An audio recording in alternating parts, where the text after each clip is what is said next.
Hindi ko alam kung mamumurahan kayo or mamamahalan kayo, kung sulit ba ito o hindi, kayo na ang humusga.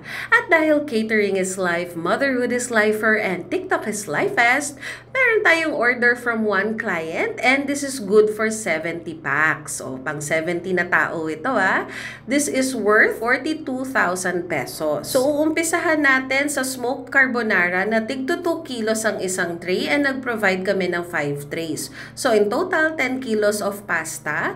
And then now naman is the beef pares na may 2 kilos din per tray. So 5 trays din yan. So that's 10 kilos of beef pares. Moving on to our lemon fish fillet na meron din 2 kilos per tray at 5 trays din ang pinadala namin. Nalunod na naman ako sa breadcrumbs, mga Marichef. So 10 kilo ito. Naku, imaginein mo na lang, hinihiwa ko lahat yan tapos ibe-bread ko tapos piprituhin ko pa.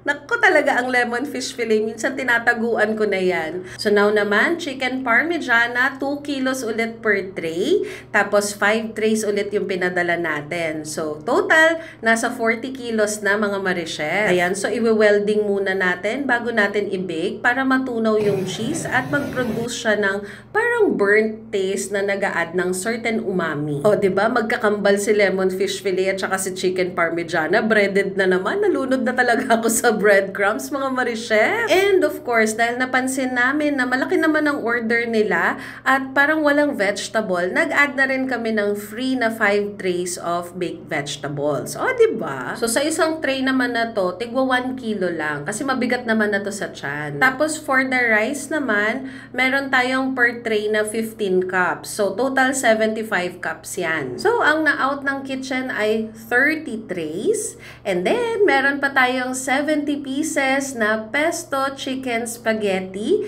na packed meal for their PM snack. Tapos may slice of bread ito. O, di ba ang cute? Ayan, so 100 pesos lang ang isa nito. So, ang kabuuang bill nila is 42,040 pesos. So, if you're interested, you can click the link in bio. Habaan lang ang pasensya kasi mabagal kami sumagot!